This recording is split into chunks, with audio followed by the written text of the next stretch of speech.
আসসালামু আলাইকুম রহমতুল্লাহ বরকাত। ইংরেজি শিখতে চাচ্ছেন কিন্তু বুঝতে পারছেন না কি দিয়ে শুরু করবেন। আমি কি গ্রামার দিয়ে শুরু করব নাকি কি দিয়ে শুরু করব? কেউ বলছেন গ্রামার ছাড়া ইংরেজি শেখা সম্ভব, আবার কেউ বলছেন গ্রামার ছাড়া ইংরেজি শেখা সম্ভবই না। এখন এই বিষয়টা নিয়ে আমরা অনেকে কনফিউশনে পড়ে যাই। তো আজকে আমরা সবাই একসাথে এই বিষয়টা কি বোঝার চেষ্টা করব। তো চলুন শুরু করা যাক। প্রথমেই বলি যে গ্রামার ছাড়া ইংরেজি শেখা সম্ভব।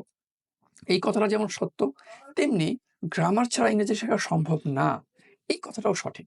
কিন্তু এই ২ টা কথার মাঝে একটা গ্যাপ রয়ে গেছে। ওই গ্যাপটা আমাদের পূরণ করতে হবে।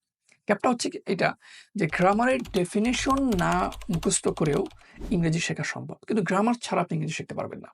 আচ্ছা, আমরা একটা এক্সাম্পল দিয়ে বুঝি। আমি বললাম যে, "I walk", আমি হাঁটি।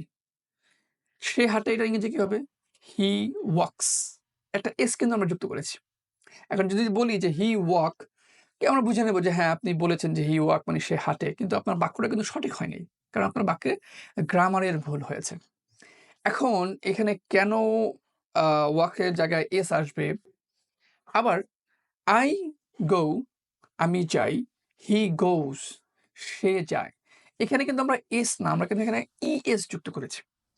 এখন এখানে কিন্তু অনেকগুলো গ্রামার চলে আসলো। যে কখন আমরা এস যুক্ত করব, কখন আমরা ইএস যুক্ত করব, কোথায় আমরা এস করব, কোথায় এস করব না। আবার ধরেন I want to sleep, আমি ঘুমাতে চাই।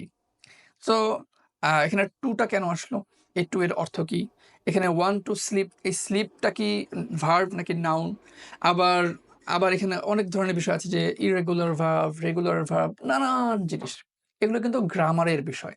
সো ইংরেজি ভাষা বলার জন্য, শুনে বোঝার জন্য, পড়ে বোঝার জন্য আপনার কিন্তু এই গ্রামারের ডেফিনিশন গুলো জানার কোনো দরকার নেই। মূল কথা হচ্ছে যে আমরা গ্রামারের ডেফিনিশন মুখস্থ না করে আমরা বাক্যের স্ট্রাকচারটা আমরা শিখব এবং সেই সাথে আমরা নতুন, নতুন শব্দ শিখব। শব্দের ভালো করে অর্থগুলো মুখস্থ করতে হবে। ১ম এ আমরা বাংলা থেকে শব্দগুলোর অর্থ মুখস্থ করব। ইনশাআল্লাহ একটা ভিডিওতে আমরা এই বিষয়ে আলাপ করব যে কিভাবে আমরা শব্দভান্ডার বৃদ্ধি করব। তো আশা করি ইতিমধ্যে আপনি বুঝে গেছেন যে কি দিয়ে আপনাকে ইংরেজি শেখাটা শুরু করতে হবে। আপনি ইংরেজির বাক্য শিখে ইংরেজিটা শিখবেন। বাক্যের স্ট্রাকচার গুলো শিখবেন। সেই সাথে আপনি শব্দ ভান্ডার বৃদ্ধি করবেন। তাহলেই দেখবেন যে আপনার জন্য ইংরেজি শেখাটা অনেক সহজ হয়ে গেছে। এখন আপনার প্রশ্ন হবে যে এটা আসলে কিভাবে? ইনশাআল্লাহ সামনের আরো বেশ কিছু ভিডিওতে আমরা এই বিষয়টাই শিখব যে গ্রামারের ডেফিনিশন মুখস্থ না করেও আমরা কিভাবে ইংরেজি শিখতে পারি।